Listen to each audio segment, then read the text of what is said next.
दोस्तों, आज हम बात करेंगे एक ऐसी दुनिया की जहां अमेरिकी डॉलर की बादशाहत धीरे धीरे कमजोर पड़ रही है और उसकी जगह पर चमकता सोना चुपके से आगे बढ़ रहा है। आज हम बात करेंगे इसी रहस्य की, क्यों दुनिया के केंद्रीय बैंक खासकर चीन इतना सोना खरीद रहा है। क्या ये सिर्फ महंगाई से बचाव है या इसके पीछे कोई बड़ा खेल चल रहा है? और वो सवाल जो सबके मन में घूम रहा है, क्या 2026 में चीन कोई सबसे बड़ा और खतरनाक मूव करने वाला है?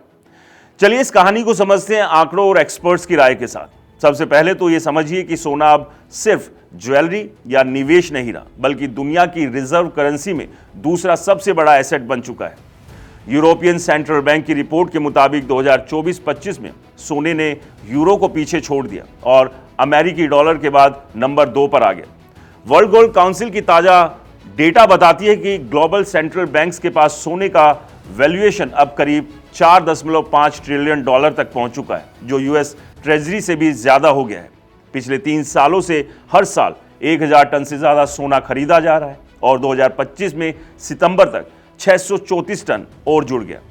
ऊंची कीमतों के बावजूद जहां सोना 3500 से 4000 डॉलर प्रति औंस तक पहुंच गया, खरीदारी रुकी नहीं। क्यों? क्योंकि सोना वो एसेट है जो ना डिफॉल्ट होता है, ना महंगाई से घिसता है और ना ही किसी देश के सैंक्शन से प्रभावित होता है। अब आते हैं मुख्य विलन या हीरो पर, चीन पर। पीपल्स बैंक ऑफ चाइना ने 2025 में लगातार महीनों तक सोना खरीदा। नवंबर तक उनके रिजर्व 2305 टन तक पहुंच गए, जो कुल फॉरेन रिजर्व का 8.3% है। साल भर में करीब 26 टन ऑफिशियल खरीद, लेकिन कुछ एक्सपर्ट जैसे गोल्डमैन सैक्स और सोसाइटी जनरल कहते हैं कि अनरिपोर्टेड खरीद मिलाकर ये 10 गुना ज्यादा हो सकती है, मतलब असली रिजर्व 5000 टन से ऊपर। चीन क्यों ऐसा कर रहा है? एक्सपर्ट की राय सुनिए। वर्ल्ड गोल्ड काउंसिल के सर्वे में 95% सेंट्रल बैंक्स ने कहा कि गोल्ड रिजर्व बढ़ेंगे क्योंकि जियोपॉलिटिकल रिस्क, इन्फ्लेशन और डॉलर की डोमिनेंस कम होने का डर है। चीन के लिए तो ये डी डॉलराइजेशन की स्ट्रेटेजी है। रूस यूक्रेन वॉर के बाद जब अमेरिका ने रूस के $300 बिलियन फ्रीज कर दिए, तब से उभरती अर्थव्यवस्था जैसे चीन, भारत, तुर्की सोचने लगे डॉलर पर इतना भरोसा ठीक नहीं। ग्लोबल टाइम्स और चाइनीज एक्सपर्ट्स कहते हैं कि चीन अपनी रिजर्व को ऑप्टिमाइज कर रहा है, युआन को मजबूत बनाने के लिए सोना बैकिंग दे रहा है। एक्सपर्ट्स क्या कहते हैं? ड्यूज बैंक की रिपोर्ट बताती है कि गोल्ड का शेयर ग्लोबल रिजर्व में 30% तक पहुंच गया, जबकि डॉलर का 40% पर गिरा। रॉयटर्स के एनालिस्ट बोलते हैं सोना बारबेरस रैलिक नहीं, बल्कि सैंक्शन से बचाव का हथियार है। पोलैंड ने तो अपना टारगेट 30% गोल्ड रखा है। भारत, घाना, कजाकिस्तान भी पीछे नहीं। लेकिन चीन सबसे आगे वो एम ब्रिज जैसे प्रोजेक्ट चला रहा है, जहां डिजिटल करेंसी से ट्रेड हो और सोना बैकिंग दे। कुछ स्पेकुलेशन है कि चीन युआन को गोल्ड बैक बनाकर डॉलर को चैलेंज दे सकता है। अब वो बड़ा सवाल, 2026 में चीन की चाल क्या है?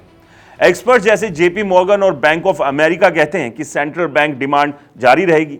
गोल्ड प्राइस 4500 से 5000 डॉलर प्रति औंस जा सकता है। चीन की लॉन्ग टर्म स्ट्रेटेजी है रिजर्व डाइवर्सिफिकेशन करना, और अगर ट्रेड वॉर या जियोपॉलिटिकल टेंशन बढ़ी, जैसे यूएस टैरिफ्स, जो चीन सोने को और मजबूत बैंकिंग दे सकता है। कुछ बोलते हैं कि ब्रिक्स में नई करेंसी या गोल्ड बेस्ड सिस्टम की तैयारी है, जो डॉलर की मोनोपोली तोड़ सकती है।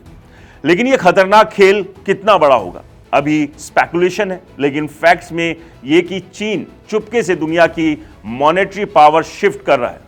दोस्तों, सोना हमेशा से राजाओं का एसेट रहा है और अब फिर से वो राज कर रहा है। केंद्रीय बैंक, खासकर चीन, इसे इसलिए खरीद रहे हैं क्योंकि दुनिया बदल रही है, अनिश्चितता बढ़ रही है और सोना वो स्थिरता देता है जो डॉलर शायद ना दे पाए।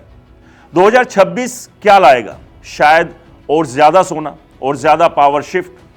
आप क्या सोचते हैं? ये अच्छा है या रिस्की? कमेंट्स में बताइए। और ऐसे ही इंटरेस्टिंग टॉपिक के लिए हमारे चैनल को सब्सक्राइब और फॉलो करना बिल्कुल मत भूलिए। और हाँ दोस्तों, ये वीडियो सिर्फ जानकारी के लिए है, निवेश की सलाह नहीं है, इसलिए कहीं भी इन्वेस्ट करने से पहले अपने अच्छे फाइनेंशियल एक्सपर्ट, एडवाइजर से सलाह लें और उसके बाद ही अपनी मेहनत की कमाई को कहीं पर लगाएं, क्योंकि मार्केट में जहां प्रॉफिट दिखता है वहां जोखिम भी उतना ही है। नमस्कार।